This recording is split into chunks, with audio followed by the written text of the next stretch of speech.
Hey guys, Zedd here, bringing you another installment of Soul Calibur 6 101. So, in previous episodes, we briefly touched on how to find a basic game plan, moves to look at for your characters, things to consider when you're just getting started, and all that jazz. So, this next one we're going to go over how to use the lab or training mode. Whatever word you use, same thing. Soul Calibur 6's training mode is it's very easy. It's very intuitive compared to some. But I'm going to go through each setting with you today, just so that you understand what it's for and why it's used and things of that nature, and maybe an example of how to use it as well. So in this episode, aside from learning how to use the training mode, at this stage in your development or your learning, you would be going, okay, I know how my character works, I know what I want to do. Now, how do I learn more advanced techniques, right? How do I learn more stuff? Okay, and we're not going to get into frame data or any of that, but just how each setting works and things to use whilst in training mode. Okay, so quite simply, let's just start at the very beginning here. So of course, moves list is your moves list. Combat lessons is where you learn a little bit about your character. Instant replay is what you just did. So this would be like the kill cam after a round is over. That's about the same length of time. Um, excuse me, position reset settings. This has to do with where you go on the screen when you hit LB and RB together. So center refers to where I am right now with Sophidia. Ring side is her back is to the ring. Wall side is her back is to the wall. The direction that you're facing has to do with the characters themselves. So if I went to background, oh, sorry, if I went to right and I did the ring side, there you go. So this has to do with when you actually change the movements themselves. So it'll put the ring or the wall to a certain side of of you and the opponent, right? So if I do wall side, the wall will be on Shanghua's right. So there you go. You can see it's right here. So that's what that setting is for. And then of course the side settings has to do with where you are, right? So now I'm on 2P side, easy peasy, no problem, or 1P side. Okay, super easy. That's all that one is. Next, system settings. The only thing this is has to do with frame delay. I suggest if you're very much like a ranked player and you just play online, I suggest turning this on to 5 bars, just because it'll make just frames a bit easier, right? So learning how to do just frames like this one, right? That kick there, that's a just frame. The timing online is a lot different than offline. So depending on what you're trying to practice and what you're trying to improve on, this is one way to do it. Okay. Display settings, this has to do with the HUD itself. So you can see here, we can turn the health on or off. We can turn everything off if you really wanted to, if you want to take like screenshots and stuff, right? But you can fidget with all that all you want. By default, everything is on, so you have all the information there at your fingertips. Controls is your controller, and then clear all settings resets everything. And of course, the other two are pretty self-explanatory. So that screen, not hard. Just gonna kind of skip through it, and now we're getting more into the meat and potatoes here. So I'm gonna go on to I'm going to come back to the dummy settings just because that's going to be a big portion. Standby settings has to do with ranked. You can queue for ranked while you're in training. Turn this on to queue for ranked, leave it off to not. The soul charge and gauge and crush settings, this all has to do with your guard gauge.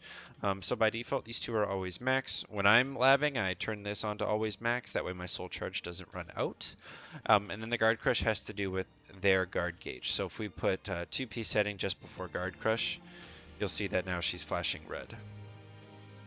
Okay, so that's what that one does.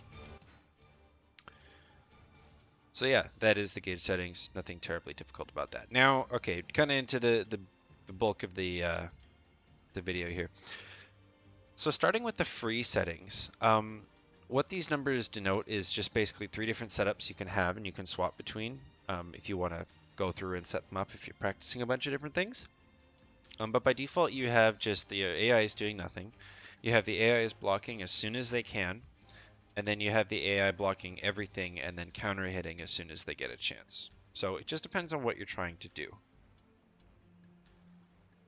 The action 1, action 2 has to do with their moves and what they do and the order that they do it in. So if you tap on this, you can get them to do anything, but just know that the continue action 1 means they're going to continuously do it over and over and over and over. And I'll make a point of saying that if you hit guard impact, they're not just going to sit there in guard impact. You have to actually do an attack. Okay. So if you want to test your lethal hit, A plus B, just do this. You know, don't worry about recording them doing that. It's a lot easier just to do it this way. So that's that. Then action 2, same thing. So if you want to get the opponent to say, I don't know, guard or like go to counter hit at a certain point. So maybe you're trying to do something in particular. Right? So I'll give you an example. For Xianghua, out of her stance, her kick has a lethal hit if she ducks a high. This is if she goes out of the super crouch, super low profile stance. So what I'm going to have Sophidia do here is I'm going to go into the stance settings and I'm going to have her guard a certain number of attacks. So in this case, I want her to do the first and the second hit of attacks, but not the third and not only one. So we're going to do first 2, and then we're going to do the follow-up action to be AA, right? So let's do this and let's see what happens here. So if I do slash slash, she will slash slash back. Right, so there's my lethal hit. So this is a way you can lab out delayed interactions, right? Things like that. That's one way of using the settings. Right, so if you're trying to accomplish anything, there is a way to do it, and if not, you can always use the record function, which we'll get to in a little bit. Counter settings has to do with counter hit and just different styles of counter hits. This gets a little technical, but basically run counter side and run counter back do have different stun properties depending on the move and character. And then attack just means it's countering, period, end of discussion. So for example, Xianghua's 6BB only launches on counter hit. So you can see there's that crumple stun. On Sophidia's side it says stun, on Xianghua's side it says counter. So this means it's a counter hit and the follow-up will therefore launch. So that's what that means. But if I did run counter side, right, same thing, still works, and run counter back, same thing, still works. It just, some moves have really finicky stun properties, and you're gonna have to play around with your character to figure what those are, figure out what those are. Excuse me. So the Ukemi setting has to do with what direction the opponent is going, or what the AI is going to Ukemi. It is worth mentioning that not all kinds of launchers can be instantly Ukemi'd. It's usually knockback ones or like a lot of tech traps, right? Things like that. So for example, if I do right Ukemi and I do 3B, you'll see that Sophidia just gets up right away. Well, the reason why is because 3B can't be instantly Ukemi'd. Just like how you can't instantly Ukemi from a grounded position, right? You have to just kind of get up. 3B is no different, because it's what we call a hard knockdown. Whereas if I do 6B plus K, which is a knockback knockdown, you will see that she is able to tech up immediately, right? So if I do this, do boom to the right, boom to the right. Okay, so that's how that setting works there. Reversal edge setting, this just simply means you can set what button they're doing out of reversal edge when you use it or when they use it. That's all. Passive means they're doing nothing and they're just blocking. Aerial control, this has to do with combo structure. So basically in Soul Calibur, if an opponent is able to aerial control your combo, it's probably not a real combo. But usually it's the enders of combos that players like to kind of mess around with. And even if it's aerial controllable, you may get a desired result. So for example, if you're doing horizontal attacks against an airborne opponent, they're going to be able to aerial control.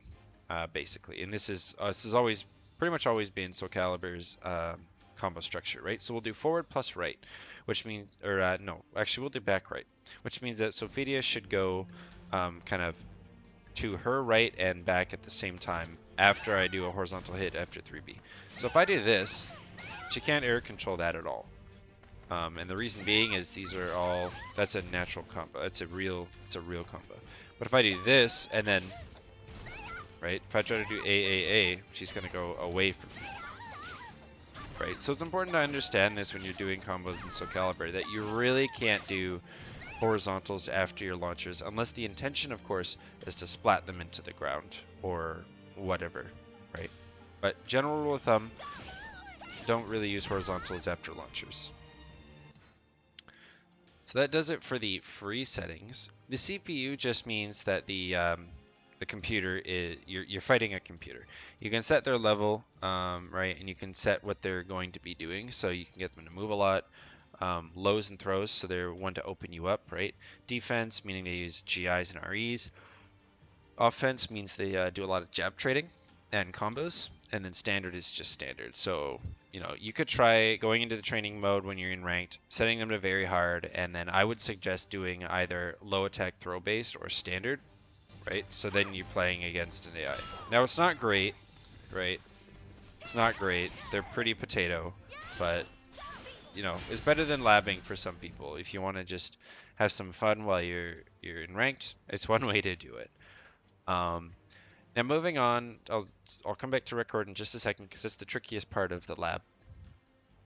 Controller simply means if you have a two-player controller, you can then play against them in the lab as opposed to a versus battle. That's all that means. Now, command record. This is a weird one because you've got 3 different slots. So how it works is you can, let's say we're on number 1. You can click on free, or it'll tell you what it is. Pardon me. It'll tell you what it is. You can record to slot, meaning that, you know, I'm going to get Sophia to do something in particular, finish recording, playback, which is options plus RT, or press in left stick, right? And now she's going to do exactly what I just did, right? But that's easy. Let's get a little more, you know, complicated. Right, and here you can set it to play automatically as well. So what you can do is you can get the opponent to play once, loop, or random. Now what this means is random is going to select between the 3 options. Okay? Loop is going to loop the same one, and play once is of course play once. So if we are Sophia here and we've got it all, you know, just not done. Here's how you're gonna check a mix-up, right? I'll show you how to record a mix-up. So number 1, free, record. Well, let's just do AA, right? This isn't a mix-up, but just for example. Okay, recorded. Number 2, BV. Okay, recorded. Number 3, 1A. Okay, now if you look at these, all 3 of them say recorded. Okay, awesome. Now what you do is if you're testing the quote-unquote mix-up, you set it to random, and then you just hit play once. And now she's going to continue to do whatever she wants, right? So this is one way to kind of test a mix-up depending on the character and the situation that you're faced with, right? And that is the gist of how the record function works. You know, you can feel free to play around with it, of course. You know, see what you like to do. If you're just testing what's punishable, what's not punishable, you don't have to use the record function. Generally, I find myself doing just fine with the free settings, right? And just setting those, just setting those up to anything I want, right? So like I said, Soulcalibur's training mode, it's not hard. It's very straightforward. There's really not a whole heck of a lot to it. There's no frame data, right, to look at in here. The little numbers above Xianghua's head have to do with the damage of what you just dealt on that attack. The total is the total combo damage, and the guard crush is how much guard crush it did on block. Okay, that about does it for the lab. Yeah, just play around with the settings, see what you need to do, and go from there. Hope you enjoyed the video. I'll see you on the next one. Have a good rest of your day.